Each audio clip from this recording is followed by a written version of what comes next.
Il y a beaucoup de choses qui me fascinent chez Joséphine.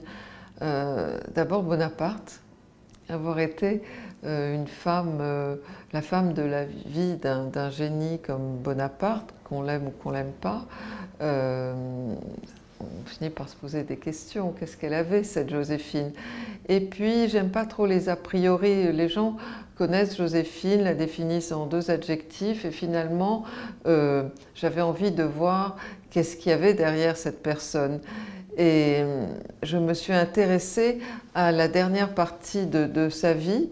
Elle a été en effet volage, comme on l'a dit. Après la terreur, vous savez qu'elle a failli être décapitée, il y a eu en effet un moment de grand libertinage. Puis après, elle était impératrice, là, soumise à Bonaparte. Et après, quand elle est répudiée, donc c'est à ce moment-là que je m'empare du personnage, elle dit « j'ai été impératrice, je serai enfin moi-même ». Elle devient elle-même.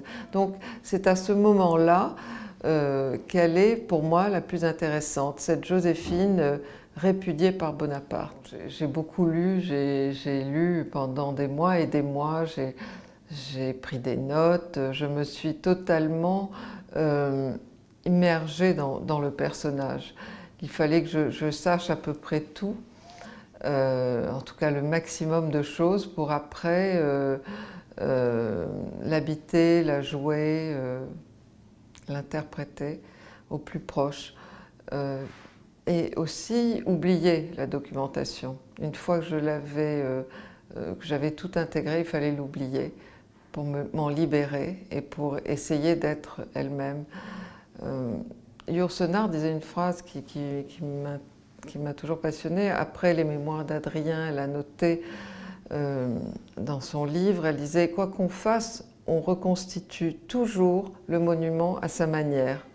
Mais c'est déjà beaucoup de n'utiliser que des pierres authentiques. » Et j'ai reconstitué évidemment le monument, j'ai reconstitué le dîner de répudiation qui est essentiel pour moi et dont on sait très peu de choses puisque Constant, le valet de chambre de Bonaparte, écoutait derrière la porte et a raconté dans ses mémoires qu'il a entendu un cri, un hurlement de Joséphine et le bruit d'un effondrement. Et on n'a que ça. Après, Bonaparte a ouvert les portes et aidez-moi à transporter Joséphine, etc. Mais on ne sait pas comment est-ce qu'il lui a annoncé, alors qu'il y réfléchissait depuis 13 ans, sa décision de divorcer.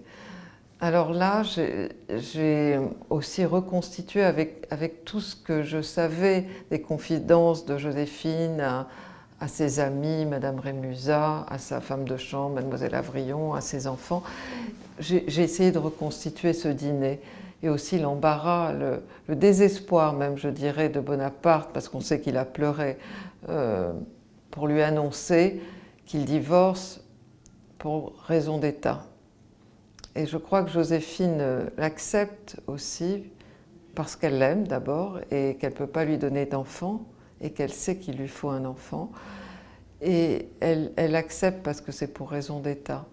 Donc finalement, elle se grandit en acceptant parce qu'elle avait les moyens de dire non.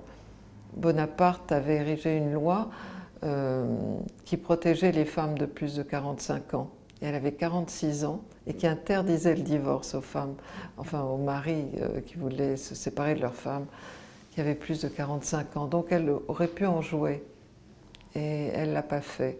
Et ce livre, comme je voulais l'écrire, ne pouvait s'écrire que de l'intérieur, qu'à la première personne, avec cette proximité-là, et je dirais même avec ce danger-là. Parce qu'à un moment donné, ces peines devenaient les miennes.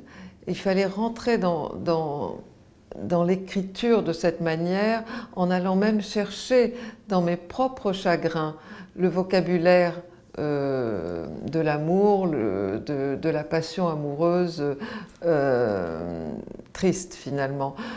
Donc je deviens vraiment Joséphine.